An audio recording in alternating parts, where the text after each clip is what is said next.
tell me they're lying right now because what the do you mean that I'm not US making politics in angry What mood. the do you mean? We are possibly going to lose our farm if NRCS doesn't hold up their contract with us on the EQIP program. Because of the executive orders, there's a pause or a freeze on the funding, and they're not able to pay out on the stuff that we completed or anything going forward. Beyond betray. They used us during the campaign. The elected officials from the Republican Party, they actually told us that it was not going to touch the documented people. I mean, you're an educator. You didn't vote Trump is for a very bad Trump person. eliminating federal funds. No, I did not vote for that. I do not think that's what the voters want. If we have federal cuts, then that's going to mean bigger classroom sizes. I would lose teachers, first and foremost. It's devastating. Oil and gas prices falling right now while Trump and the other oligarchs are shorting the oil markets is insane building levels we have never seen before. Iran still has the Strait of Hormuz closed, and 2 days ago, the Houthis, backed by Iran, struck Saudi Arabia's largest oil refinery that puts out 7 million gallons of oil per day. So that is just taken offline completely. Oil prices should have skyrocketed after that happened, but instead, they're falling. And Trump has depleted the U.S. oil reserves down to the lowest point they've ever been. All of the oil experts are saying that the United States is not prepared in the least for what's about to happen to it. And our government, led by these bond villains, are not preparing us in any way. That is the current Republican Party. They want to get rid of birthright citizenship because smart people do not fucking vote for Republicans. It's been proven time and time again the children of immigrants have better educational outcomes than the children of native-born Americans. The more educated a populace is, the less likely they are to vote red. They were trying to get rid of it for a fucking reason. Why do British people come to America? Conflict in Middle East. Let me put this into perspective. The entire United Kingdom is the size of Oregon. One state. So when we come to America, just the scale alone is so difficult for us to even comprehend. And then when every state, region, etc. feels like its own country and has its own culture and own style, its own identity, its own history, its own This culture, is bad news. Fascination, or for us specifically, to want to see more.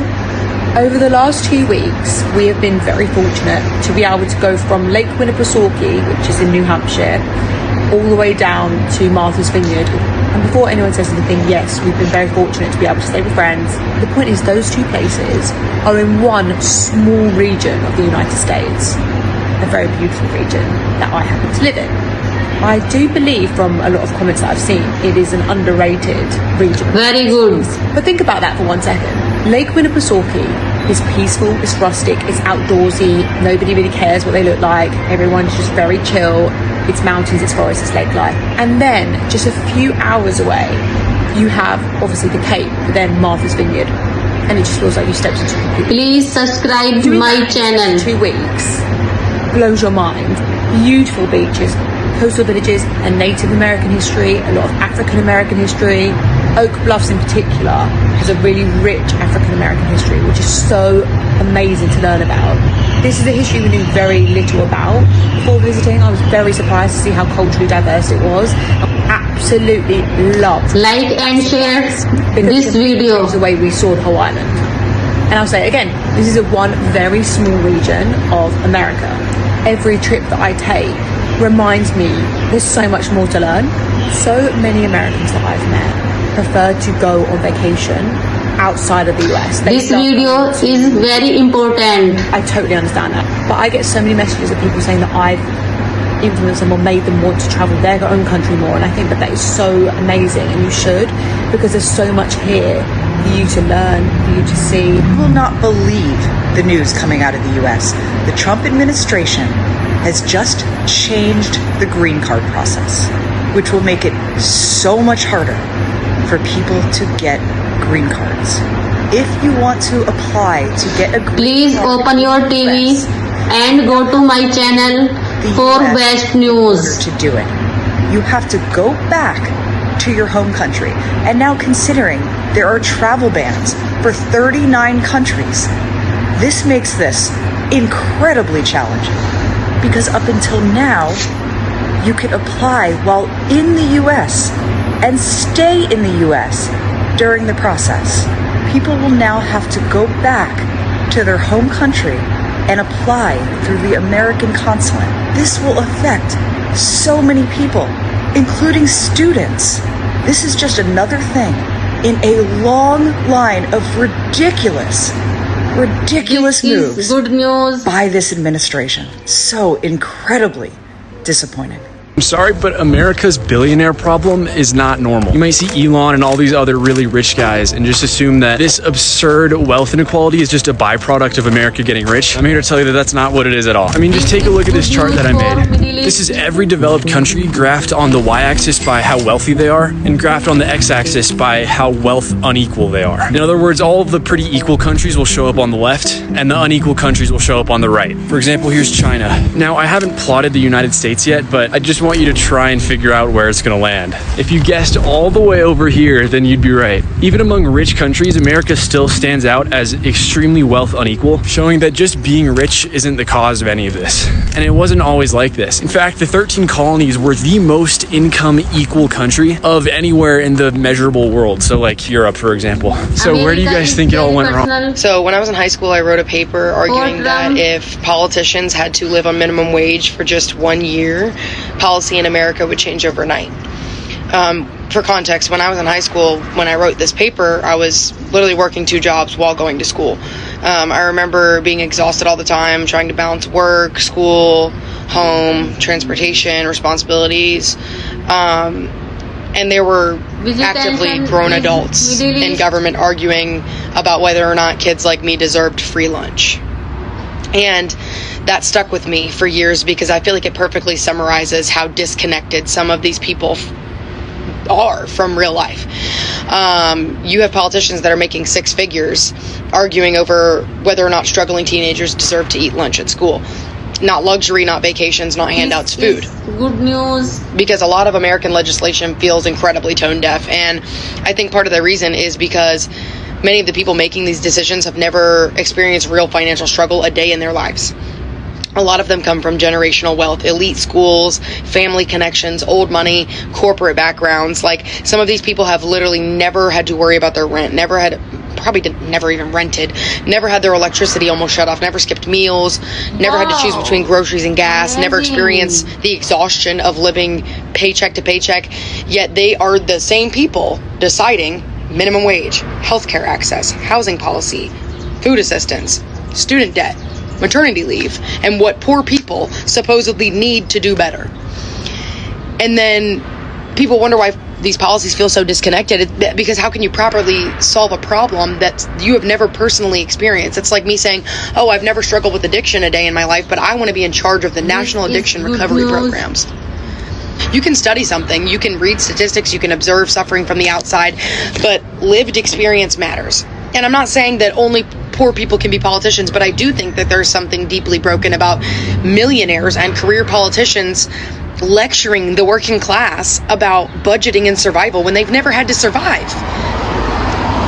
I don't think it's only disconnect anymore either. They're also like extremely apathetic. Like, these politicians sit in positions where they could materially improve the lives of millions of Americans. They could help raise wages, expand healthcare access, regulate housing costs, strengthen worker protections, make childcare affordable, reduce poverty on a massive scale. But instead, they spend their careers protecting corporate interests, lobbying groups, PACs, and wealthy donors, because that's where the money is. And there's something deeply ironic about holding one of the most powerful positions in the country and using that power to primarily enrich yourself. They know that these people are struggling. They know that Americans can't afford rent. They know that there's people drowning in medical debt. They know that there is families working multiple jobs to survive. But as long as the stock portfolios go up and campaign donations keep coming in and the corporations stay happy, they do not care you are suffering. People talk about corruption like it's hidden in a dark room somewhere. It's just watching them consistently pass legislation that benefits massive corporations over everyday Americans. And the craziest part is that the corporations are not the majority. The average American's not a billionaire. The average American's not a CEO. We are statistically closer to homelessness than to becoming millionaires.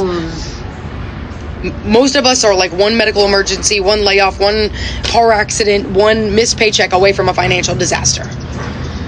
Yet the political system is constantly structured around protecting the wealth of people at the very top, while all of us absorb the consequences. Because if politicians had to actually live off minimum wage for a year, I think minimum wage would increase very quickly. I think healthcare reform would suddenly become urgent. I think that affordable housing would magically become a bipartisan issue. I think paid maternity leave would probably stop being too expensive. Because suddenly these wouldn't just be statistics on paper, they would be personal. Because that's what it is. They do not care about you. You are very different from them. Conflict in Middle East. We're like a whole other species. You know, when I made that video yesterday about 727 people losing their job over one man drinking a beer, there was a lot of y'all that said there had to be a lot more to it than that. Well, it turns out that it is. See, on that job site, This is bad news. accidents.